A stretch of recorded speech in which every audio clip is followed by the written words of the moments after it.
Welcome to Jacksonville Inside and Out. Today we're here with Dan Merkan, local activist.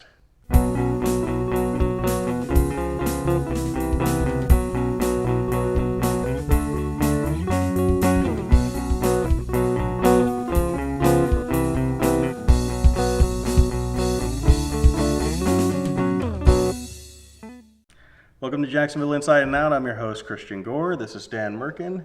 He is a local activist, head of... I'm with the Jacksonville Coalition for Equality. We are a coalition of many organizations and individuals who are working towards passing an inclusive human rights ordinance in Jacksonville. Okay, and you also work with Jasmine. Yes, that's my full-time position with Jasmine.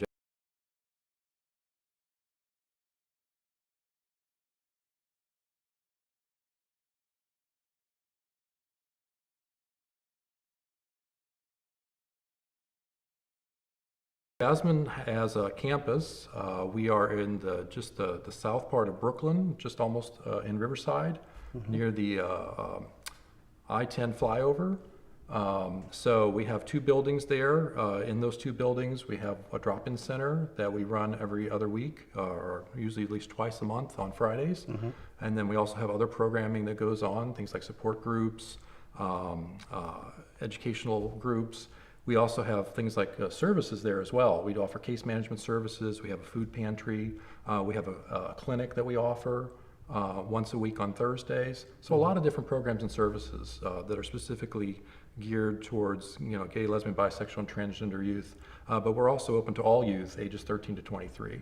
Okay, and how long have you been here in Jacksonville, and what brought you here? Actually, I've been in Jacksonville a little over 16 years. I moved here from Kansas City, Missouri, where I'd worked in the mental health field.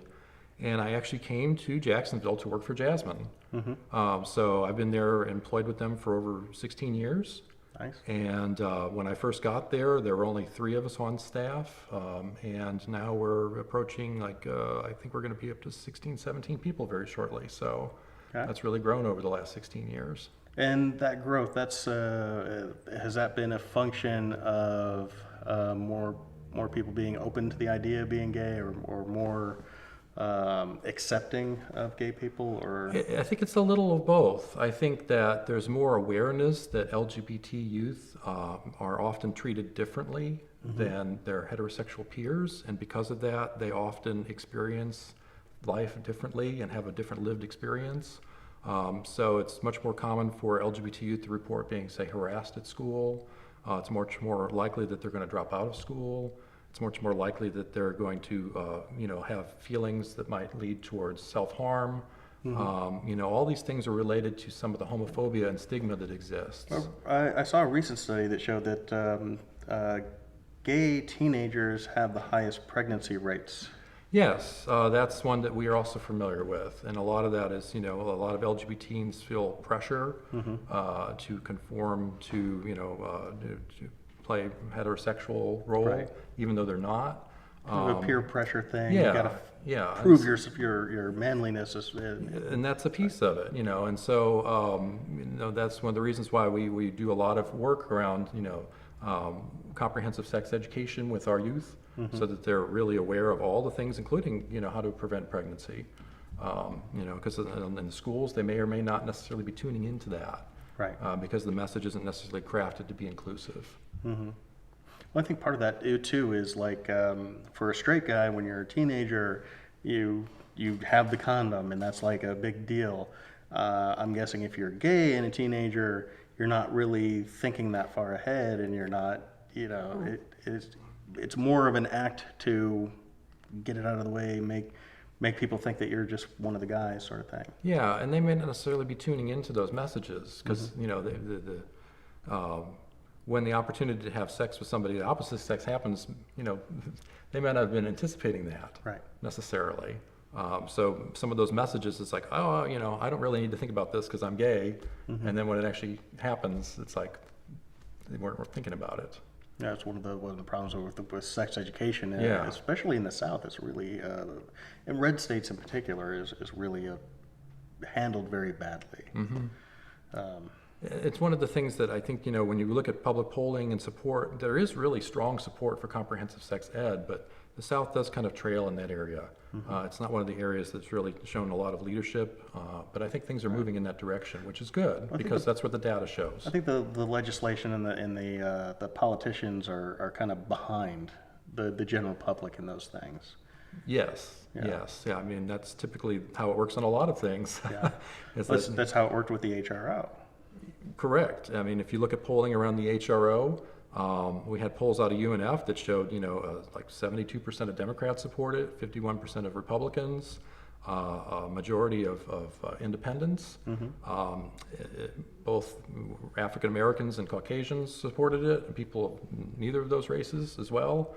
So, I mean, there's strong support for it. But as we saw in 2012, our politicians weren't quite there. Right. Hopefully that's going to change with the new crop of city council people that are coming in. Hopefully. For the comprehensive went down hard. It didn't get what 2 votes. You're right. But the watered down version only failed by 1 vote. Correct. So just getting rid of Kimberly Daniels, for example, could change that. But right. But our coalition is really firm. We strongly believe that in order to fully protect people in the LGBT community, you have to include the gender identity and expression component. That's just a real important piece of it. And without including that group, one, it leaves part of the LGBT community behind, and 2, it really doesn't fully protect all people, because the reality is everybody has a gender identity and expression. Everyone does. You have one, you have one, everyone has one. And so having that in there really protects people in a way that's really, important. All right. We'll be back in just a few more minutes with Dan Merkan.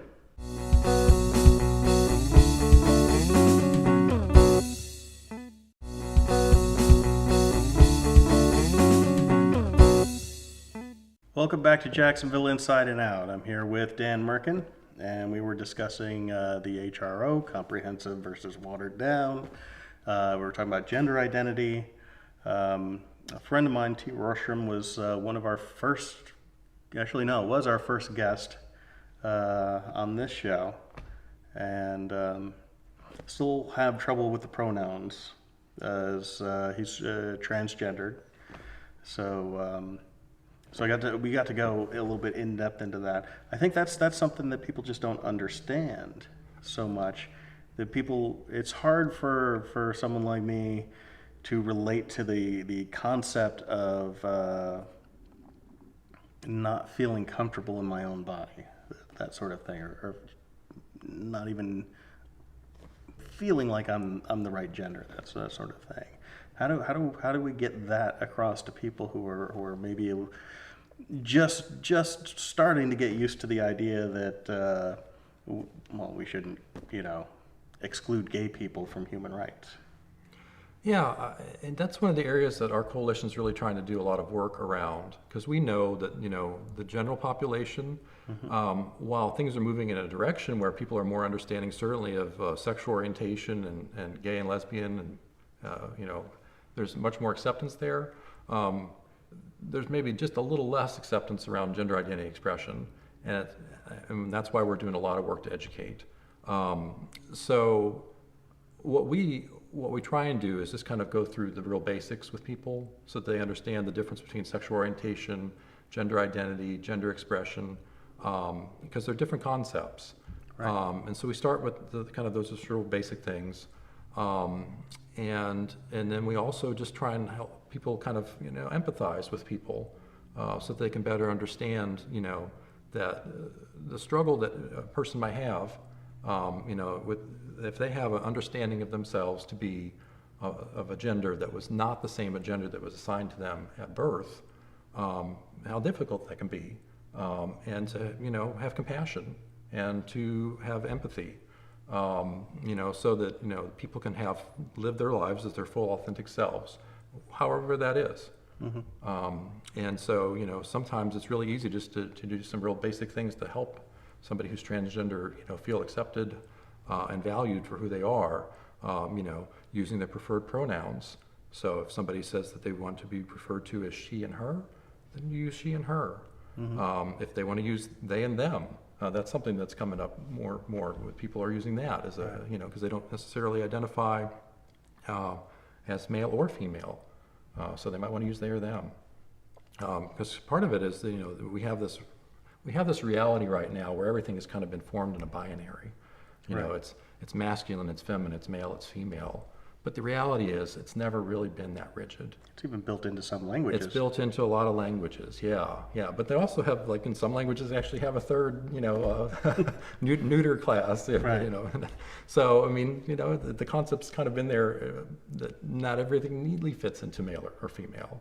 Right. And well, the Native American culture had a strong history of transgender acceptance, where they've had people who were born male who assumed female roles, and even married females and males who are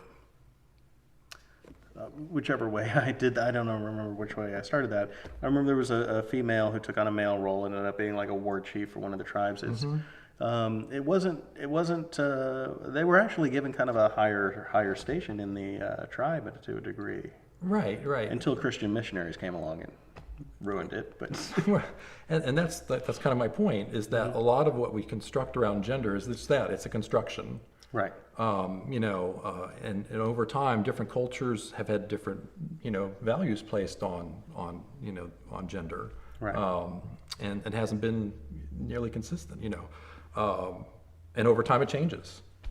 For instance, you're wearing a very bright pink shirt. Yes. And, probably in current culture, they might more assign that with, feminine color. But, 100 years ago, actually pink was considered a very masculine color. Right. Things change. For a straight guy wearing a shirt like this just tells you that I'm very secure in my... Absolutely.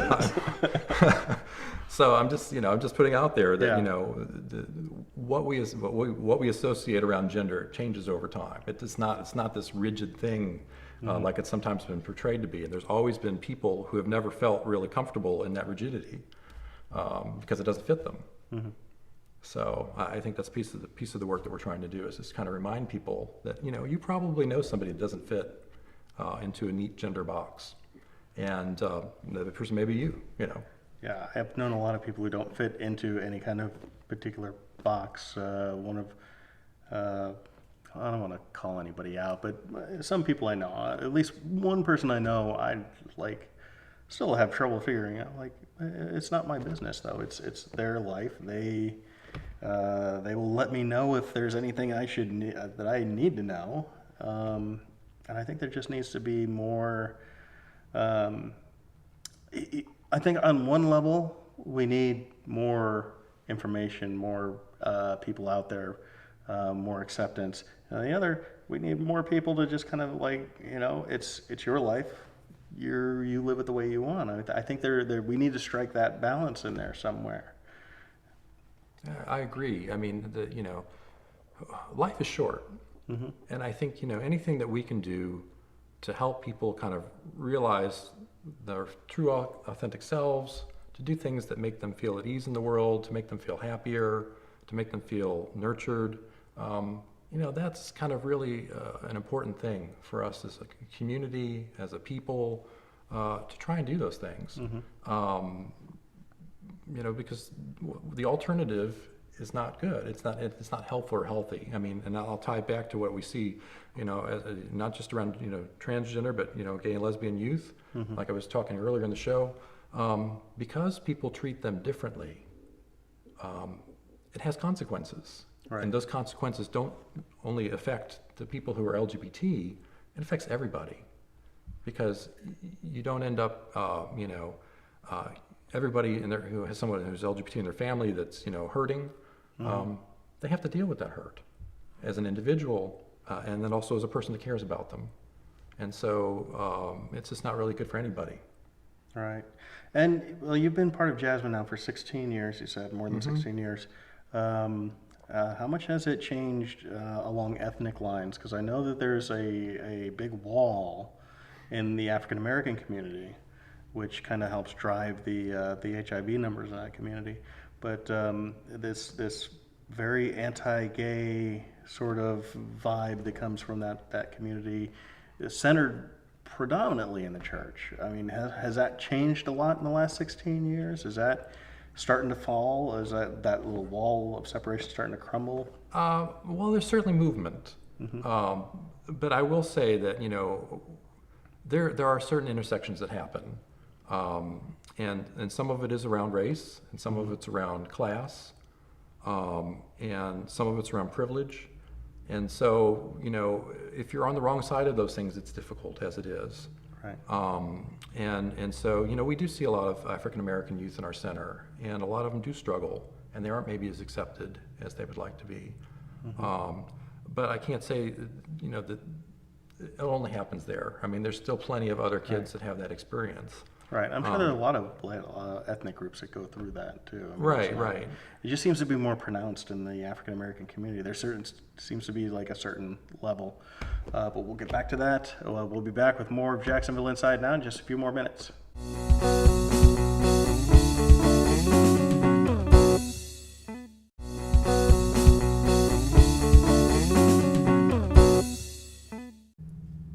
Welcome back to Jacksonville Inside and Out. We're here with Dan Merkan. We were talking about gender issues, LGBT issues, and some of the ethnic groups that affects different. Because different ethnic groups come from different cultural backgrounds, and those cultural backgrounds will have different concepts and ideas that form around that. If you get people from the Cuban community and the Mexican American community, there was a long-standing idea of, if you talk to people in those communities from those countries, or second, third generation from those countries, as, oh, well, that doesn't exist in our country, sort of thing, Iran is another one that they claim no gay people exist in Iran. And there are a lot of cultures like that around the world. Not usually first world cultures, though. Not huge economic powers, But how does that translate? How does that start to change? Well, I having been there for 16 years at Jasmine, I mean, I certainly have seen a transformation. I mean, I think when I first started working there 16 years ago, most of the young people that were attending our support groups were Caucasian. Most of them were suburban, and then I'd say around 2004 or 5, then we started to see things start to shift. Right. And now, here we are in 2015, I'd say almost 70% of the youth we see are youth of color, with the majority of them being African American, like a little over 50-something percent. We also see a lot of mixed race youth and so on. So that's where the need is the highest right now, for who we see. They have the most need for support. Right. Because I do think that as things have evolved, it has become a little more accepted to be gay and lesbian, with Caucasian folks, not across the boards completely. I mean, if you want to look at our HRO vote. If you look at evangelicals, you get a different. If you look at our HRO vote, the bloc that voted against it the most was the older white male vote. Yeah. So it's not a total again, but for young people, I think there is just in general more acceptance in some pockets than others. Yeah, I think that comes with experience. As it becomes more open, it just becomes it just kind of snowballs into something that like when I was in high school, it was not an acceptable thing back in, this is the early 90s. It wasn't really. I was kind of anti-gay because I didn't know anybody, and then it was weird. My attitude just changed, and with one sort of conversation, my friend Brian came out, and he was worried about coming out because it's not an easy thing to start telling your friends, "Oh, this is who I am," and it's not the same as everybody else. But it was weird because a mutual friend called me over, and the three of us were sitting down talking, and then he came out, and I was kind of like a test, just to see how I would react. And I didn't react at all, really. It was just like, oh, because at that point, my brain had a choice. Either being gay was bad, like I thought, or Brian is cool. So I know Brian is cool. Being gay is bad is just something that I picked up from the culture. So I discarded that and went with, well, Brian, obviously he's still cool. He's still Brian, so. Right. And I think that's the same experience that people have had over decades now, is that, as people have come out and they've gotten to know people who are gay or lesbian or bisexual or transgender, they're like, oh, they're just people. Yeah. Imagine, imagine that. Well, I didn't know anybody before, but now that I know somebody, this Right. it just changes everything, Right. Because we have misconceptions that I think, I think the media even still, to a degree, clings to those misconceptions. The certain stereotypes. Like you watch a show like Will and Grace, which, the Jack character was a very stereotypical, kind of unreal to a degree, characterization. I mean, not that those people don't exist, but that's not really. I don't think that's really a fair comparison. But at the same time, you had Will on the show, which was, I think, a much more, to me anyway, in my experience, a much more accurate representation. I don't know how much you watch TV. Well, I mean, it's kind of funny to think that show even came out. So it's been over like a decade since it came out. So, but I do think the images that we are imbued with over our lives kind of influence how we are. And I think there's great documentary out there like The Celluloid Closet. A lot of people's opinions about gay people were formed by negative portrayals in movies over a period of time. And then as those have changed, those images have changed, people's opinions have changed as well. And I think those two kind of have gone, they kind of gone hand in hand. But I also think that may play a role in why, some cultures may have not, kind of come along as far either, because those portrayals in the media don't exist. Right. For every Will and Grace, can you name the African-American show that has openly gay characters that was widely viewed? Yeah, I think the first time that I saw an African American openly gay in film was Revenge of the Nerds. Right, which that was the black version of being a nerd was gay. Yeah. Like okay. So, yeah, and that again I think was kind of a 80s, stereotypical portrayal. Just very, very over the top. Right. Now I know things like I haven't really seen the show, but I know there are some shows now, like I guess Empire has a character on it. But so I think as television evolves, and hopefully more of those opportunities will come up. There's a show called The Wire, or it used to be called The Wire on HBO. Yeah. And one of the biggest, baddest people on that show was a gay guy. Right. Like people would run just like and start yelling, "Omar's coming!" I mean, But he was openly gay, and he was African American, and he robbed drug dealers. That was his thing. So, but not exactly a positive portrayal, but a very different and anti-stereotypical sort of thing, which I think we need more of that. Right. And I think that's All right. We're running out of time, so tell us where we can get in touch with Jasmine and... Sure. I mean, the best way, if you want to get a hold of Jasmine, you can come to our website, and all of our contact information's on there, www.jasmyn.org. And that's a nonprofit? That's a nonprofit. So they can donate money? That is correct. We'd be happy to have donations for Jasmine. And then for the coalition, we also have a website, and that's www.jaxequality.org. So JAX Equality, all together, and .org. All right. Thank you very much for coming on the show. Have a good night. All right.